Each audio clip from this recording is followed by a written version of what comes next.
दीवारियूं ॻाल्हाईंदियूं, उन जी छत ॻाल्हाईंदी, उन जा दरवाज़ा ॻाल्हाईंदा, उहो महल अची करे पुरसरात ते जेको आहे सो गमगीन बीठल इंसाननि खे चवंदो त ए दुनिया वारो, मां तव्हांजे ॻोठ जी मस्जिद आहियां। सुभान अल्लाह। छा आहियां? मस्जिद। थोरो ॻाल्हाईंदा बि हलो। मस्जिद। उहो महल अची करे जब मिसाल तौर मस्जिद ईंदी, ऐलान कंदी, ॻाल्हाईंदी त ओ माण्हू बुढ़नि वारो, मां तव्हांजे ॻोठ जी मस्जिद आहियां। जंहिं बि दुनिया जे अंदरि जंहिं बि ॻोठ वारे मां मस्जिद में अची करे हिकु दफ़ो अल्लाहु अकबर चई करे क़याम कयो हूंदो, हिकु दफ़ो मां मस्जिद में अची करे रब जी दरबार में रुकन में बीठो हूंदो, हिकिड़ो दफ़ो जेको आहे सो सिर सजदे में रखी करे मां रब जी तस्बीह बयान कई हूंदे, मां अल्लाह जो ज़िक्र कयो हूंदे, अचो उहे मां मस्जिद में सवार थियो त अॼु मां मस्जिद तव्हांखे पुरसरात पार थी कयां। दुनिया जे कंहिं एमपीए एमएनए जो बंगलो तव्हांखे मस्जिद जो पुरसरात क्रॉस न कराईंदो, दुनिया जे कंहिं सदर वज़ीर आज़म जो बंगलो तव्हांखे मस्जिद पुरसरात क्रॉस कोन कराईंदो। ओ हे खुदा जो घर मस्जिद आहे जेको क़यामत जे ॾिहाड़े तो असां गुनहगारनि खे सॾींदो त अचो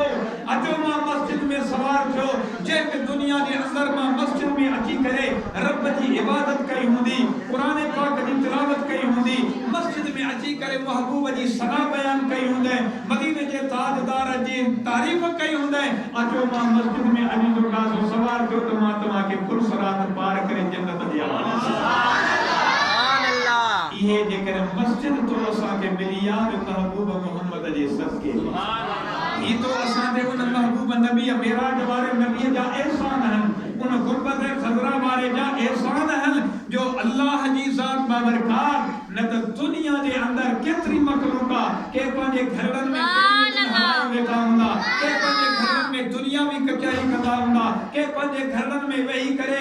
दुनिया खे यादि कंदा हूंदा। ख़ुदा जो तव्हांखे एहसान आहे, महबूब जी तव्हां ते महिरबानी आहे जो तव्हांखे घरनि मां ओताकुनि मां रस्तनि मां छिके करे पंहिंजे रहमत वारे घर में विहारे ऐं अल्लाह ऐं मुंहिंजे महबूब सल्लल्लाहु अलैहि वसल्लम जो शान ॿुधाए।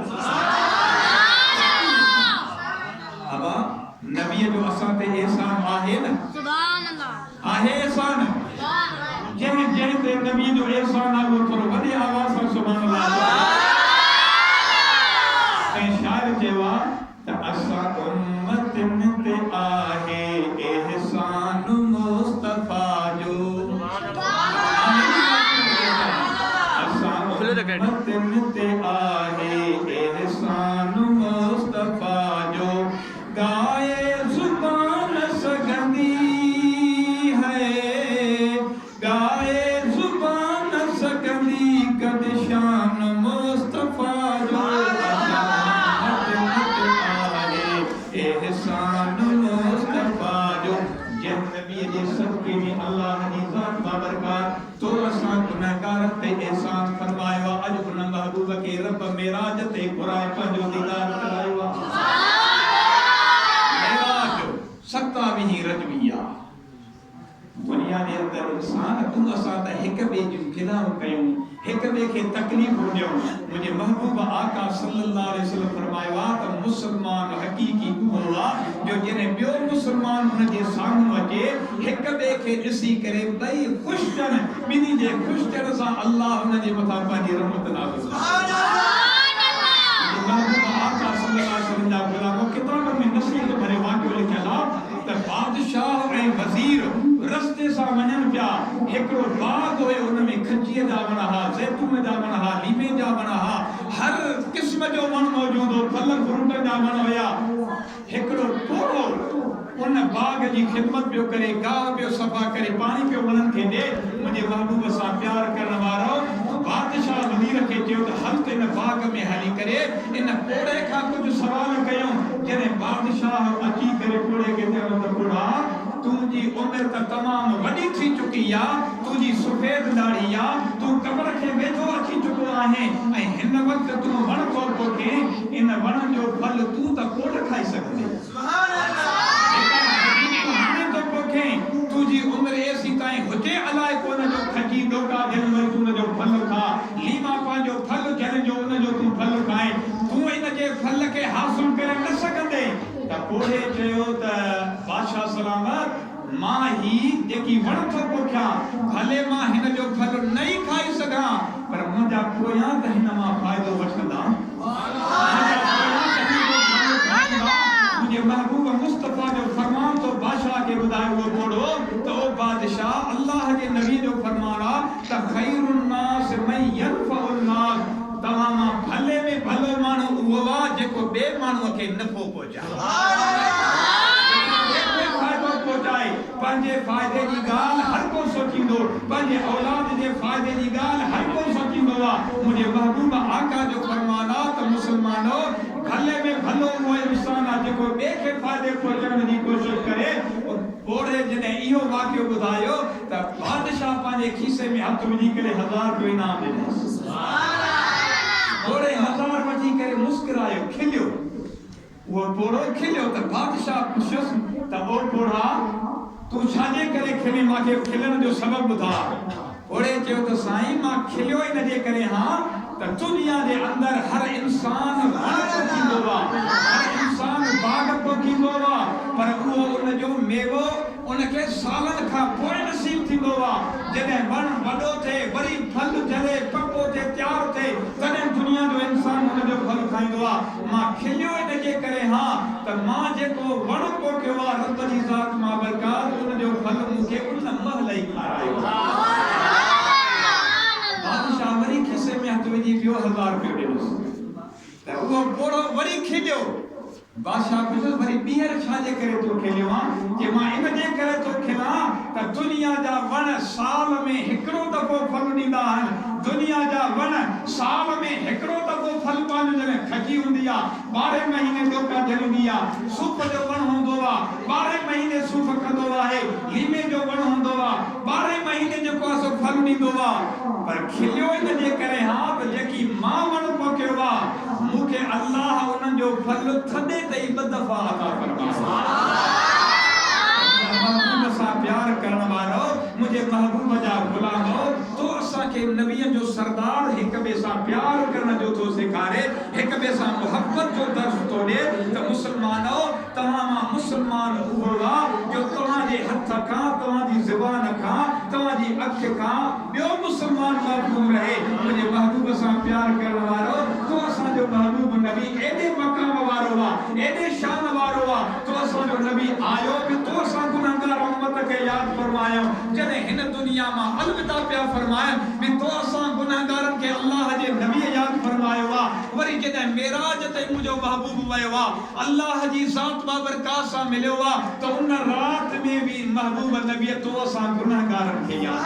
सुभान अल्लाह दे मथा मुझे महबूब आका जा करम हल सही मुस्लिम शरीफ की हदीस पाका अल्लाह जो नबी मस्जिद नबवी में इमामत फरमाए रयान हथ बधा प्यान क़याम नबी जो सरदार कुरान की तिलावत तो करे पुठिया सहाबा जी जमात बीठी आहे ऐ नमाज दे अंदर मसइदो वा त जेको हिकड़े रुकन में 3 दफा हथ शरीदो नमाज खत्म थी वेंदी मुझे महबूब सा प्यार करण वारो अल्लाह जो नबी अल्लाहु अकबर चई करे नमाज जे अंदर आ ऐ नबी जो सरदार कुरान पढ़े तो थोड़ी देर का मुझे महबूब आका नमाज जे अंदर हथ ये देखो करे वरी हेठ करे सुभान अल्लाह वरी थोड़ी देर का ॿीहर वरी मुझे महबूब हथ मथे करे वरी हेठ करे वरी नमाज जे अंदर टियों दफ़ो मुझे आका हथ मथे करे वरी हथ हेठ कयो सहाबी हैरान थी विया त मदीने जे ताजदार अलै छाजे करे हथ मथे कयो वरी हेठ फरमाइन था वरी हथ मथे करे हेठ फरमाइन था वरी हथ मथे करे हेठ फरमाइन था नमाज का फारिग थी करे तो असांजे महबूब नबी के एकड़े सहाबी उठी करे अर्ज़ करे या रसूल अल्लाह सल्लल्लाहु अलैहि वसल्लम मामलो छा है नमाज जे अंदर तमा हथ मथे करे वरी हथ हेठ पिया कयो मुझे महबूब आका फरमायो तो मुझे मालिक मिठे कुरान में इरशाद फरमायो त लक़द जाअकुम रसूलुन मिन अनफुसिकुम अज़ीज़ुन अलैहि मा अनितुम हरीसुन अलैकुम बिल मुमिनीन रऊफुर रहीम अल्लाह ताला कुरान में तो फरमाए तो मुझे बांधो मुझे आका ते कलमे पढ़न वारो तमा तो मुझे महबूब के इतना प्यारा हो जो तमा जे ला मुझे महबूब एतरो हरीसा जो हर वक्त तमा सुता पिया हुंदा हो मुझे महबूब थी करे मां रब का तमा गुनाहगारन जे लाइ माफ़ी जी दुआ भलाई चाहींदा वरी मुझे आका जे लाइ रब कुरान में फरमायो त तव्हां किथों जा बि रहवासी हुजो महबूब जे मथां कलमे पढ़ण वारा आयो तव्हां खे थोड़ी तकलीफ़ ईंदी आहे गुंबद खज़रा में मुंहिंजो महबूब बेआराम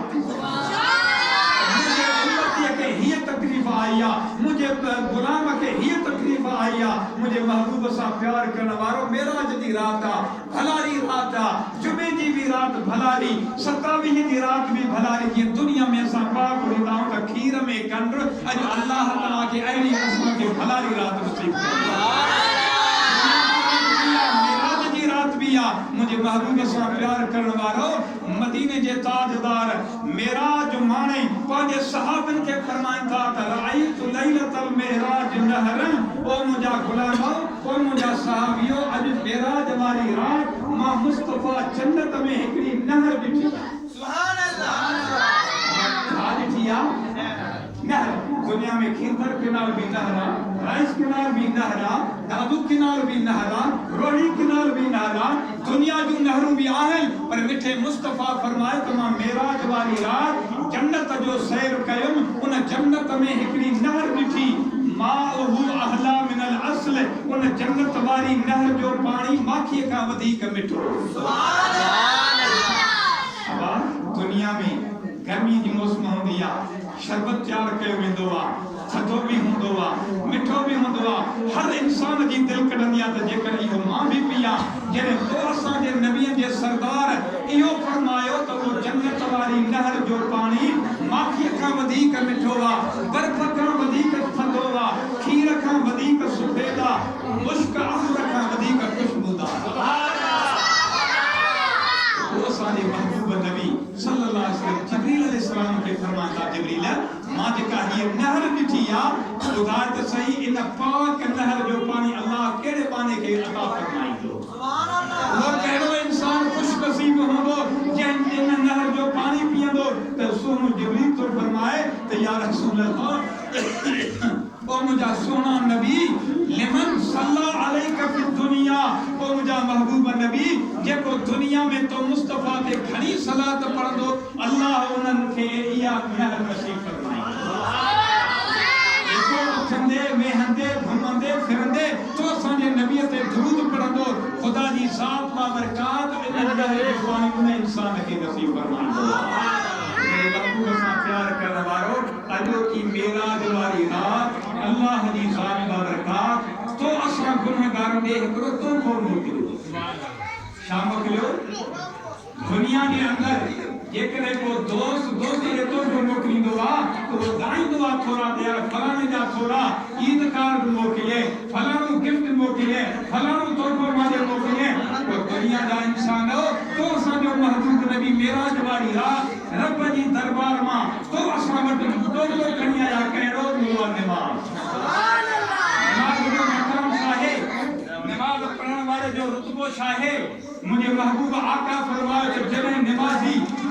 घरां उथंदो आहे इरादो करण जे लाइ त मस्जिद में वञी फर्ज़ अदा थो कयां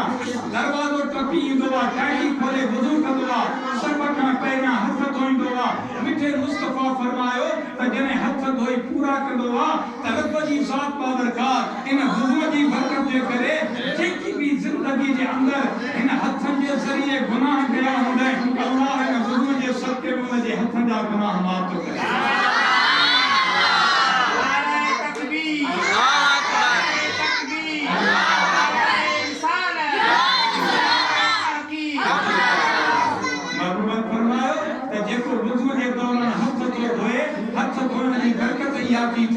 अल्लाह उन जे जिंदगी में जेकी भी हथन से गुनाह कया खुदा हथन वाला गुनाह माफ फरमाए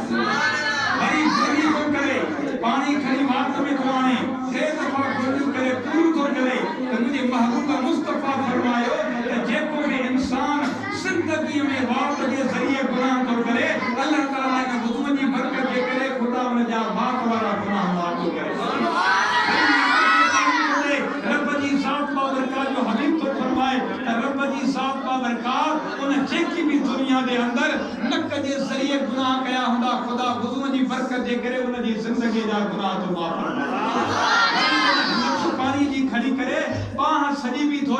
नबी की थोए तो रब जी ज़ात बाबरकात जो नबी तो फरमाए त इन वज़ू जी बरकत जे करे जेको भी दुनिया जे अंदर बाहुन सां गुनाह कया हुंदा अल्लाह वज़ू जी बरकत जे करे उन जे बाहुन जा गुनाह तो माफ करे छॾी। सुभान अल्लाह। वरी जॾहिं वो मुंह में तो पानी हणे टे दफ़ा मुंह तो धोए उन मुंह जे अंदर तो असां के अल्लाह अखियूं भी ॾिनियूं आहिनि उन मुंह जे अंदर अल्लाह तो असां के ज़बान भी ॾिनी आहे उन मुंह जे अंदर अल्लाह जी ज़ात बाबरकात कन भी रखिया आहिनि।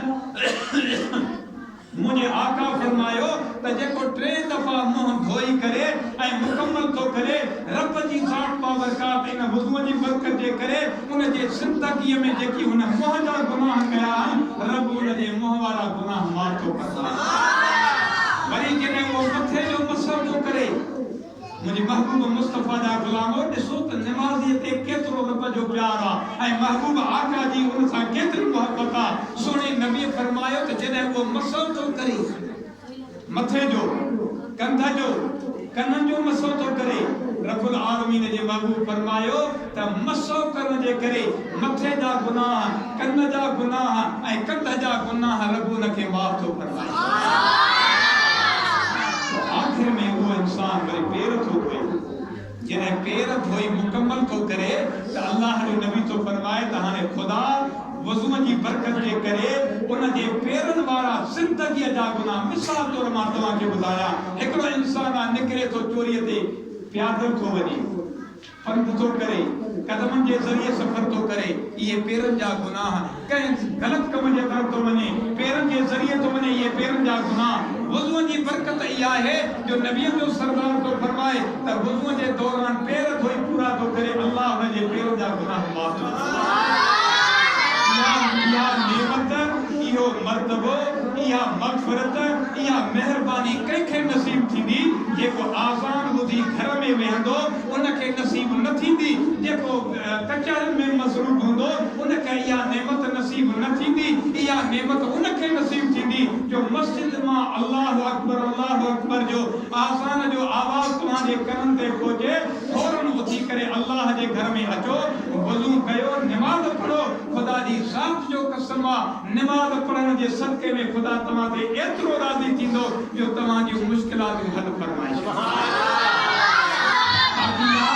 इंसान सोचे कोन थो पूरो जे जान हुजे हिकिड़े जहाड़े कब्र में हूंदासीं रोज़ानो इंसान खे ख़बर पई सघंदी आहे पोइ मां धरतीअ ते घुमण वारा मां धरतीअ ते शराब पीअण वारा हिकिड़े जहाड़े मां कब्र में ईंदी आहे मां धरतीअ ते चोरिन करण वारा हिकिड़े जहाड़े मां कब्र जे हवाले थींदे मां धरतीअ ते कूड़ ॻाल्हाइण वारा हिकिड़े जहाड़े मां कब्र जे अंदरि ईंदे मां धरतीअ जे मथां ॿिनि इंसान जी दिलि खे रुॼाइण वारा हिकिड़े जहाड़े मां कब्र जे अंदरि बि सुम्हणो अथई। लिहाज़ा ये गलत अमल न कर ए इंसान अल्लाह जे घर के आबाद कर आज़ान जो आवाज़ ॿुधे त दुनिया जा कमकार छॾे करे वो इन खुदा जे घर में अचो।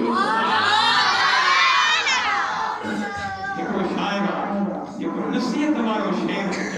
तो असांखे शेर में नसीहत थो करे छो त तूं असां दुनिया जे अंदरि फ़ख़्रु कंदासीं त मूंखे मिल्कियत हेतिरी मांखे डबल घोड़ा बोस्की जोड़ो पातल आहे ग़रीब खे कुझु न सम्झंदासीं उहो शाइर नसीहत थो करे छा थो चवे गफ़लत छॾे इंसान तूं दिल सां पढ़ क़ुरान तूं राज़ी कर रहमान तूं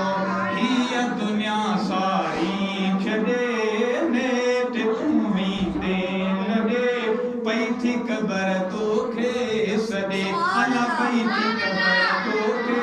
सॾे। दुनिया में केतिरो बि इंसान रहे बादशाह बणी वञे वॾनि वॾनि उहिदनि ते पहुचे पर आख़िर क़बर में अचे। शायर इहा ई नसीहत थो करे त ए इंसान सासी करी सिंगार पोइ बि महिमान मिटीअ जो फिटाईंदा थो फरमाए त दुनिया जे अंदरि आईना अॻियां रखी करे तूं वार पंहिंजा सेट कर पाण खे जेको आहे सो क्रीमियूं हण ख़ुशबू हण अतर हण भले तूं छा बि कर पर हिकिड़े जहाड़े महिमान मिटी हवाले थींदे मुसलमान इहो शाइर कॾहिं तो असांखे नसीहत थो करे अॻिते शाइर थो चवे अल्लाह कर तूं तो बहज़ारी मस्जिद दे कर त्यारी वाह वाह मस्जिद दे कर त्यारी अल्लाह मस्जिद दे कर त्यारी जॾहिं ॿुधी आज़ान तूं दिलि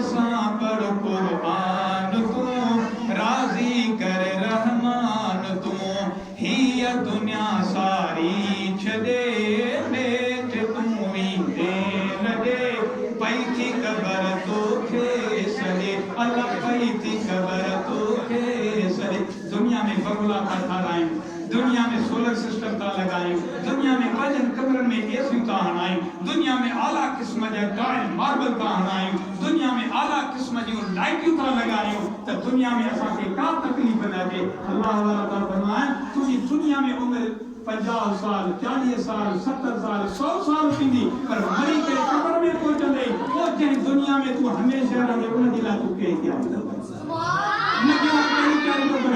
अल्लाह उन जी लाइ असा के समझाने तो दे अल्लाह कारिया दहर जमे सामी वारी सुन में वाह वाह सामी वारी सुन में रहते पोढ़ा जान तू दिल सा पढ़ कुरान तू राजी कर रहमान तू ये दुनिया सारी छदे नेठ तू मेरे लगे पैती कबर तो थे सदी ये मुसलमान तू असा तोड़ सदी नसे में सुता पाऊं पर कब्र रोजान इंसान के सदी दिया तू असा दुनिया की मिल्कियत जे नशे में आयो कब्र रोजान इंसान के सदी दिया ए इंसान तू एतरी मेहनत एतरो फतो एतरी मिल्कियत कंहिंजे लाइ तो ठाहे हिकड़े याद मरी असा वठी दे या तुझी दौलत तुझे कोयन जे हवाले थींदी तुझी घरवारी बेवा बणजी वेंदी तुझा बच्चा यतीम बणजी वेंदा अहिड़ो अमल कर जेको अमल तोखे कब्र में भी कम अचे आखिरत में भी कम सुभान अल्लाह अजो की रात रहमत के राजी करी की रात अल्लाह के राजी करण जी रात मुझे महबूब सा प्यार करण वारो इंसान ऐबन में भरियो पियो आहे हिक ॿिए खां माफ़ी वठंदा गुनाहगार रात केड़ी खबर सुबह ताईं जिंदा हुजो वले न सुभान अल्लाह तू समझा नाराज हिन करे माफ़ी वठो इनमें एक ईमानदार निकलो इनमें शर्म महसूस न करा जो मुझे महबूब आका जा गुलामो हदीस पाक आ क़यामत जो दिहाड़ो थींदो अल्लाह जी दरबार में हिकड़ा ॿ शख्स ईंदा अल्लाह तबारक व तआला ॿिन्ही शख्सन खे फरमाईंदो मलाइकनि खे फरमाईंदो मलाइको हिन जो दफ़्तर खोलियो उन दफ़्तर जो मिसाल असां रजिस्टर ॾियो वो दफ़्तर हूंदो उन जे वर्क जी देख केतिरी हूंदी हेॾा ओवर हेॾा उन जी बोकर केतिरी हूंदी हेॾा ॾखिण हेॾा उत्तर हिकड़े हिकड़े रजिस्टर जे हिकड़े पन्ने जी एतिरी पोइ अल्लाह ताला फरमाए मलाइको हिन ॿिन्ही खे ॾेखारियो रजिस्टर खोलियो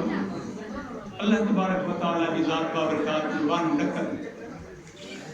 अल्लाह ताला फरमाए बाना तू परेशान न थी न कुन अॼु तोसां पूरो इंसाफ़ थींदो दुनिया जी कोरट कोने जो जज तो का शुद्ध वठी करे के आजाद कंदो या बे घुर का वठी जो को पैसा उन के अंदर कंदो न अज वाहिदुल कहार मा रब जी बादशाहिया मा रब जी अदालत अज हिते कहीं सुभान अल्लाह वकालत कोन हलंदी जने उन जो दफ्तर खुलंदो गुनाह ही गुनाह बियो दफ्तर खुलंदो गुनाह ही गुनाह 99 दफ्तर उन जे गुनाह जा हुंदा हिकड़ी नेकी भी कोन लिखियल हुंदी बानो के उदक तो अल्लाह ताला फरमाए बाना तक कोन परेशान थी अजमा तो सा पूरो पूरो इंसाफ कंदो जे मौला पे मुसा इंसाफ इयो ही थींदो त मां गुनाहगार मां जहन्नम में वेंदम अल्लाह ताला फरमाए परेशान न थी मां रब वाहिदुल कहार हां मां बादशाह जो बादशाह हां इंसाफ कंदन जो सरदार आया जने 99 दफ्तर पूरा थींदा अल्लाह ताला जो ज़ात बाबरकात माने के फरमान खुदा कर दे ये चेक की भी तुझा अमल तो के मलाक दिखाया ये सही लिखा तो या गलत अगु कदो वाला सही लिखा था हाने खुदा फरमाए तो ये एक पुड़ में विजो जने एक पुड़ में दाखिल थींदा हाने खुदा जी ज़ात बाबरकात नंढड़ी पर्ची करी दे पुड़ में विजदो वो पुड़ जने नंढड़ी पर्ची परंदी दरो थी पवंदो ऐं 99 दफ्तर वारो पुड़ जो मथे कंदी सुभान अल्लाह बानी उन जी दिल में खुशी पैदा थींदी पहिरियां रोए पियो पहिरियां डके पियो पर बाद में हुन खे उम्मीद पैदा थी त नंढड़ी पर्ची जो पासो गुनाहन वारे दफ्तरन के मथे टंगे छॾियो आहे अर्ज़ कंदो मौला इन नंढड़ी पर्ची में छा लिखियल आहे अल्लाह ताला फरमाए त दुनिया जे अंदर हिकड़े जनाज़े में तू शरीक होवे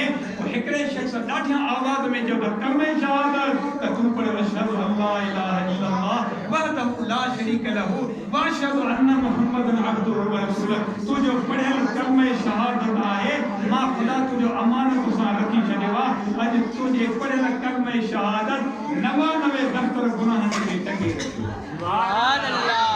हिक ॿिए खे माफ़ करण जी फज़ीलत छा आहे अल्लाह ताला जे दरबार में क़यामत जे बेशक से विढ़ंदा ईंदा पाण में झगड़ो कंदा ईंदा अल्लाह ताला फरमाए तुंहिंजा मानो शाते झगड़ो लातो दवा एकरो चलो साईं मुझे दुनिया में हिन दे कर्ज हो मुके हिन न दिनो वो कर्ज तो कोना अल्लाह ताला फरमाए बाना हिन के देश करूं तो बोला दुनिया में न दे सके वाहिता किथे मुवट का शे कोने अल्लाह ताला फरमाए भला कनी के मथे निहारे मथे निगाह करो गई हिने मथे तकीदा मथे निहारे तो सुभान अल्लाह तमाम सुभान अल्लाह अल्लाह ताला फरमाए तो रिश्ते दा बाना शाद कियो है